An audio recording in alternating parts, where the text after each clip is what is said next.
Poblacional es el instrumento que se usa en estadística para saber cuántos habitantes hay por kilómetro cuadrado en una ciudad o en un país. Como dato curioso y alarmante, les quiero contar que San Salvador es una de las ciudades con mayor densidad poblacional en América. No en el mundo, pero sí en América. De hecho, estudios pasados, jóvenes, ¿me atienden, porfa? En estudios pasados se registraba que éramos la segunda ciudad más densamente poblada en toda América. Hoy por hoy, Wikipedia dice que somos en El Salvador 8.1 millón de habitantes en El Salvador. Eso nos da como índice de densidad poblacional 315.7 habitantes por kilómetro cuadrado, porque el instrumento de medición es por kilómetro cuadrado. Los que todavía no han caído en el instrumento de medición es cuántas personas viven por cada kilómetro cuadrado de un país o de una nación. Es preocupante de que seamos el país más pequeño y la ciudad más chica en toda América y seamos la segunda más densamente poblada. De hecho, el 60% de los habitantes de El Salvador, ¿sabe dónde vivimos? En el Gran San Salvador. Y yo creo, esto no lo saqué de Wikipedia, sino de mi vivencia, que el 80% viven de la garita hacia allá, porque vaya tráfico en esa zona. Y la otra es, ¿qué importa? Eso es mi locura. ¿Y por qué está relacionando esto, pastor? Bueno, varias razones. Imagino que alguna vez se preguntaron, pero ¿por qué? ¿Qué nos lleva a eso? ¿Que somos un país tan chico? ¿Será por eso? Bueno, si yo reduzco el instrumento de medición, resulta que por cada metro cuadrado vive una persona. Casi una persona. Estoy hablando de números, no de valores absolutos. Imagínense.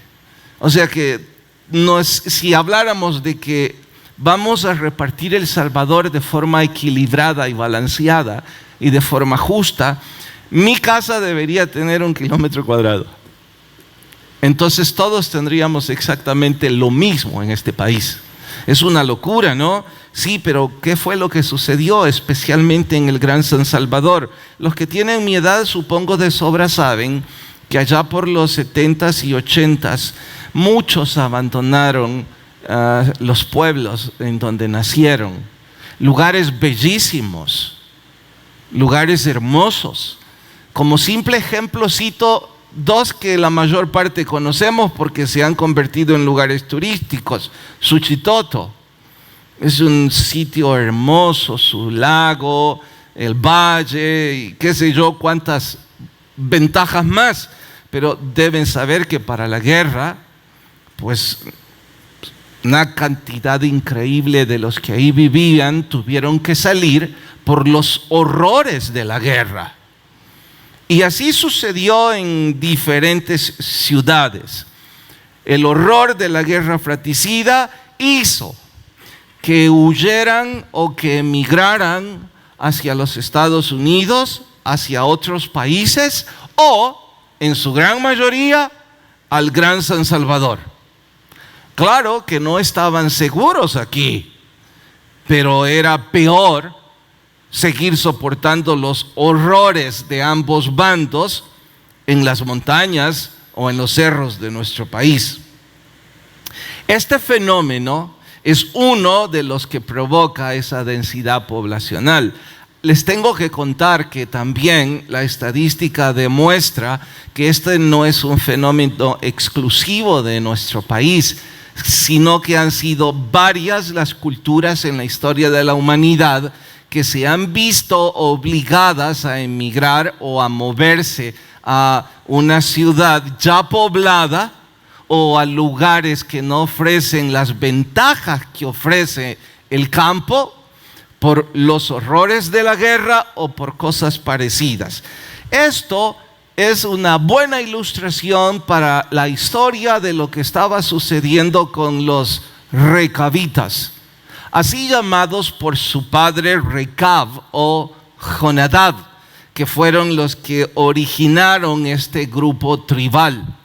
En realidad ellos no eran judíos, pero vivían en las faldas de las lomas de Israel.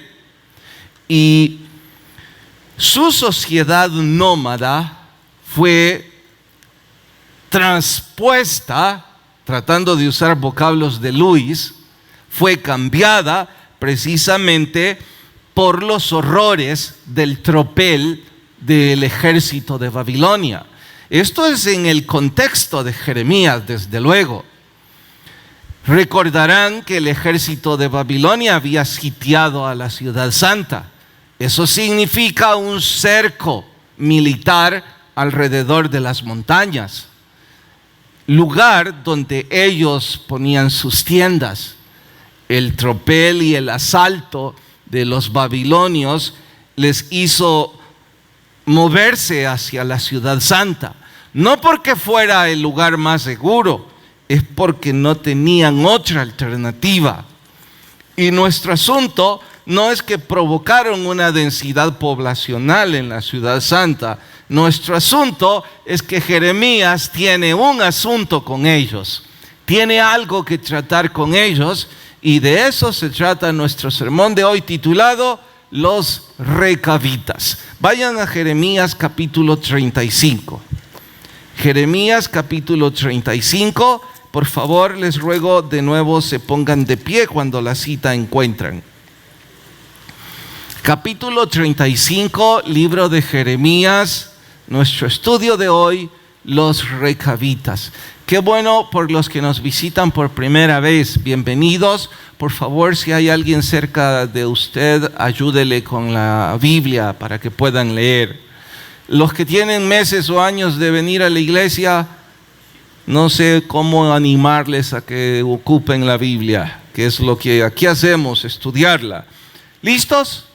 Verso 1, palabra de Jehová que vino a Jeremías en los días de Joacín, hijo de Josías, rey de Judá, diciendo: ve a casa de quienes, bueno, no lo olviden, y habla con ellos, e introdúcelos a la casa de Jehová en uno de los aposentos, y dales a beber vino. Hasta ahí leemos y oramos. Señor, por favor, habla a nuestras vidas y que podamos crecer en el estudio de tu palabra. En Cristo Jesús, amén. Pueden tomar vuestro asiento.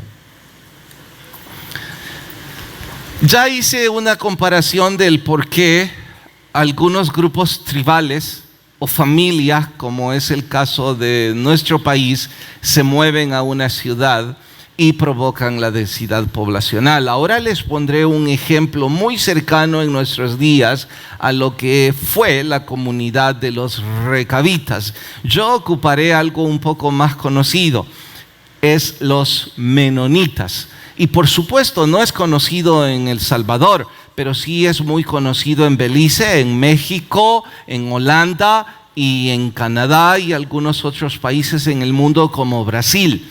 ¿Quiénes son los menonitas? No voy a hablarles de su historia porque no tengo tiempo, y sumado a ello, los libros no necesariamente dicen que los menonitas son los padres de los recabitas, aunque yo creo que existe una gran posibilidad que es así.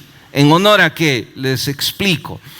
Tuve la experiencia de conocer una comunidad menonita en Belice, así que sé de lo que les estoy hablando.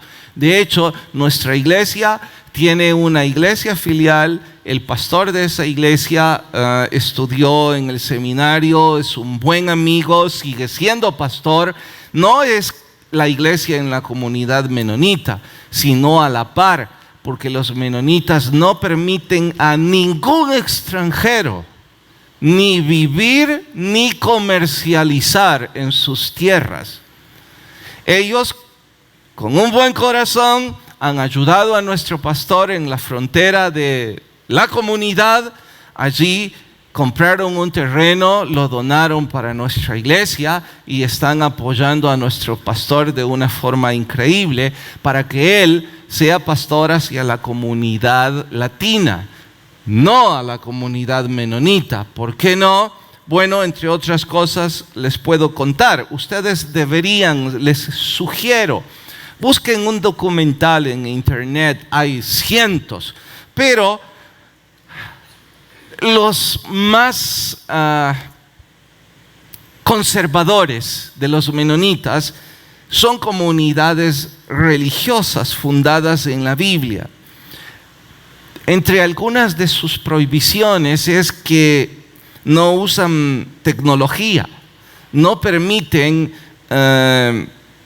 internet, no permiten vehículos de motor, no permiten energía eléctrica, no permiten el consumo de bebidas embriagantes, ni el ingreso de ninguna mezcla de ningún tipo.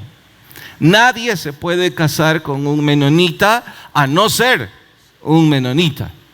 Y si alguien se enamora de una persona fuera de su cultura, tienen que salir de la comunidad. Durante algún tiempo fueron considerados grupos extremistas y aislados. De hecho, su forma de vestir, los más conservadores, les hacía convertirlos ante el mundo exterior como gente extraña. Con el correr de los años, algunos de esos grupos dejaron ese extremismo y han permitido en sus comunidades la tecnología.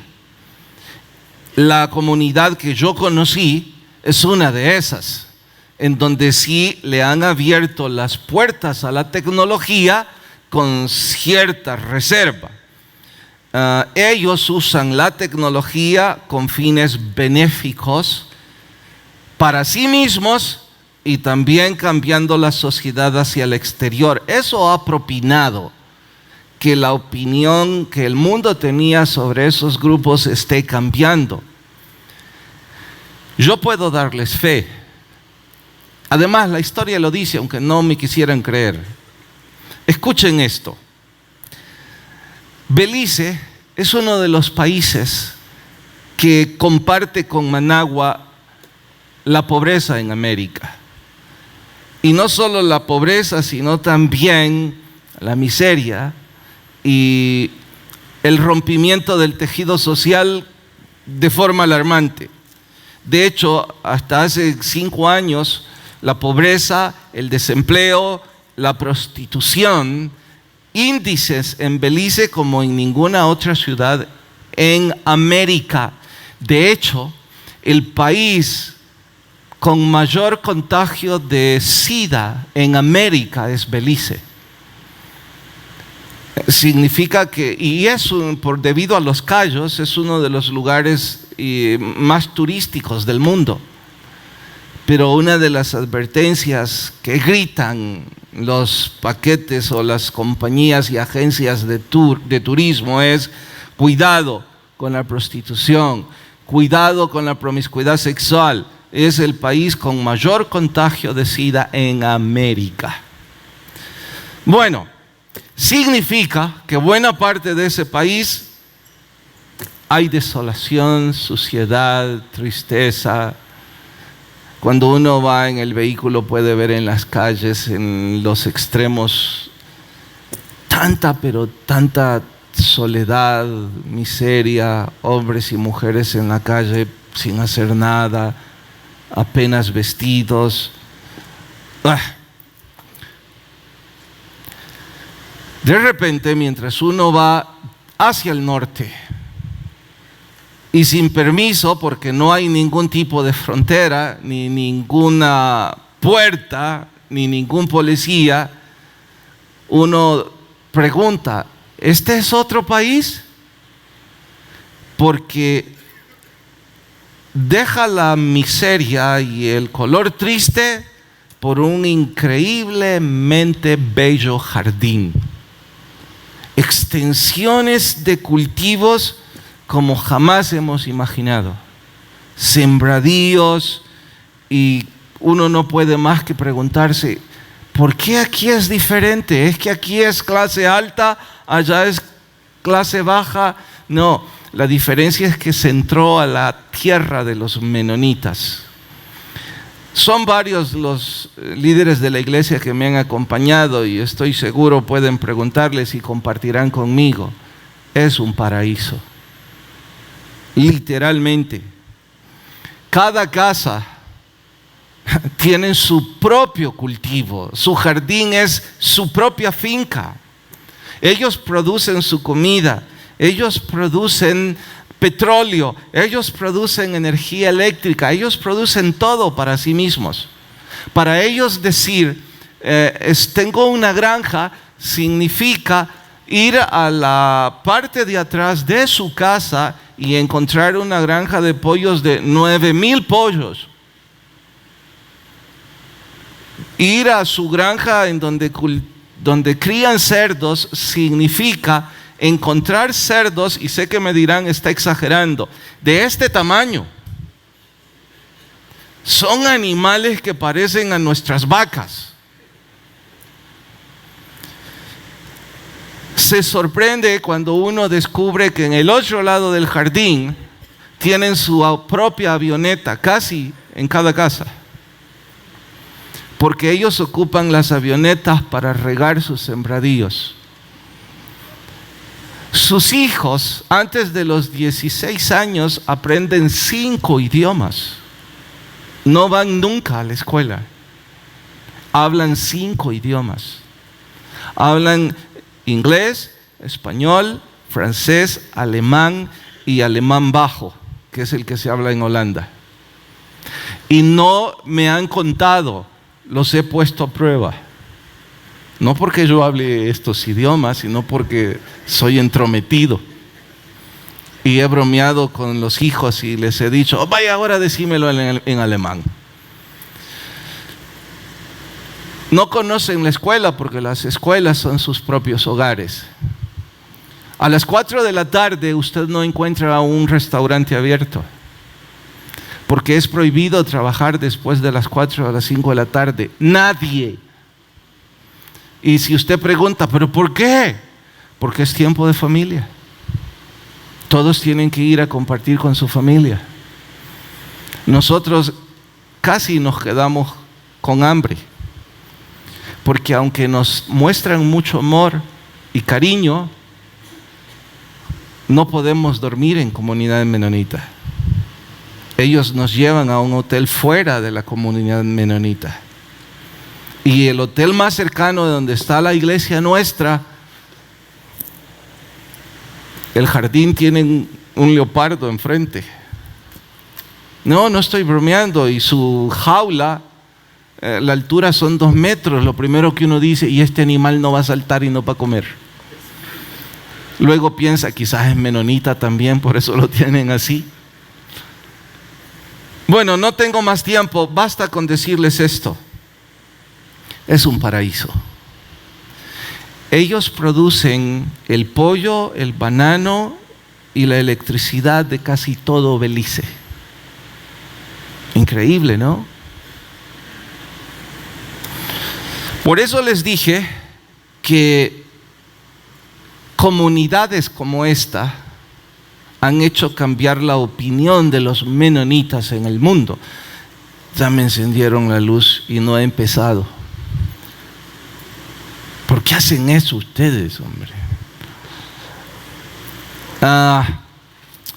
Voy a hablarles un poquito más entonces. Por si todavía no fui bueno expresándome el paraíso que significa. ¿Saben que no tienen estación de policía? Excepto un grupo de 4 o 5 policías. Usted dirá, bueno, debe ser una comunidad pequeña. La comunidad de ellos es un poco más grande que el occidente de nuestro país. Eso cubre Santa Ana, Huachapán y no sé qué más. 4 o 5 policías. Claro, siendo salvadoreño, lo primero que pregunté es, ¿y aquí nunca tienen robos, asaltos? O ¿cómo no? Me dijo, y para vergüenza mía, escuche lo que me dijo mi amigo, de vez en cuando algunos salvadoreños vienen por aquí, me dijo. No lo estaba diciendo por mí, la comunidad latina que los menonitas ayudan está inundada de salvadoreños, hondureños y nicaragüenses, también guatemaltecos, que ellos han encontrado en esa región de Belice el Estados Unidos para nosotros. No cualquiera puede trabajar con ellos, son muy selectivos, de hecho pagan muy bien. Y son muy selectivos para emplear a los latinos. Y de vez en cuando dicen que algún salvadoreño hace una gracia, pero que después de hacerla no vuelven a entrar. No sé si es porque no salen, no tengo idea y ya no quise preguntar. Pero ¿pueden imaginar una comunidad de ese tamaño en donde solo hay 4 o 5 policías? Los niños manejan los tractores a los 8 años y manejan sus grandes camionetas por todas las carreteras de ellos, porque ellos son la ley y no necesitan ley. No encontrará en toda esa comunidad un sitio en donde vendan cigarros o donde vendan alcohol, ni en broma. Tampoco se le vaya a ocurrir preguntar por un nightclub. No saben que existen. El internet que usan está con muchas paredes y muchos filtros electrónicos para que sus hijos no se contaminen. Y su moneda es única en el mundo. La usan solo entre ellos. La pregunta es, ¿de dónde salió esa gente? Bueno, sus padres en la historia son exactamente igual que los recabitas. Prohibieron a sus hijos y a los hijos de sus hijos toda mezcla cultural. Ellos mantuvieron sus costumbres y sus principios únicamente en la historia bíblica. Recab fue uno de ellos.